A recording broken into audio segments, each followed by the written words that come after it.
Hello বন্ধুরা, আসসালামু আলাইকুম। কেমন আছেন সবাই? আশা করি সবাই ভালো আছেন। আজকে আমার গাড়িতে একটা সমস্যা দেখা দিছে। সেটা হচ্ছে গাড়ি অতিরিক্ত হিট হয়ে যেত। হিট হয়ে রেডিয়েটরের পানি বেরিয়ে যেত এই জন্য। তো এটা আমার মিস্ত্রিকে জিজ্ঞেস করলাম, ও বলল যে ভাই আপনার ইঞ্জিনের হেডের গ্যাসকেটটা কেটে গেছে, গ্যাসকেটটা পরিবর্তন করে নিলে আর এই সমস্যাটা হবে না। তাই আজকে গ্যারেজে নিয়ে আসলাম আমার গাড়িটা হেড পরিবর্তন করার জন্য। আপনার দেখেন হেডের গ্যাসকেট পরিবর্তন করার জন্য সব কিছু খোলা লাগলো। এই যে দেখেন, উপরের পাশটা খুলে ফেলছে। এখন এইটার এবারে হেড আর কি, হেডের উপরে যে খালি অংশ জায়গা, এই জায়গাটা ঘষতেছে ভালো মতো, ঘষা পরিষ্কার করে এইখানে গ্যাসকেটটা বসানো হবে।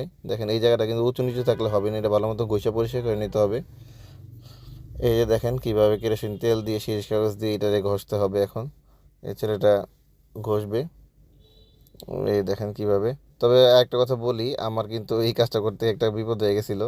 এই যে দেখতেছেন যেভাবে পা দিয়ে করতেছে, ঘষতেছে, করতেছে, এইভাবে পা দিয়ে পাড়া দিয়ে আমার গাড়ির এসির পাইপটা লিক করে ফেলছিল। তো সেখানে আমার আরও 2,2500 টাকা জরিমানা লাগছে। তো আপনারা যখন এই কাজটা করবেন সবাই সাবধানের সাথে করবেন। আর যারা করবে ওদের সাবধানভাবে করতে বলবেন। দেখেন এইভাবে ভালো করে ঘষে নিলে তাহলে আর জায়গাটা উঁচু নিচে থাকে না। ভালো করে ঘষে নেওয়ার পরে তাহলে আর এটা উঁচু নিচে থাকে না, তখন আর কি আর হিট হবে না। অবশ্যই গ্যাসকেটটা কিনবেন ভালো জায়গা থেকে, এবং ভালো গ্যাসকেট কিনবেন। আমি আপনাদের দেখাচ্ছি আমি কোনটা কিনছি।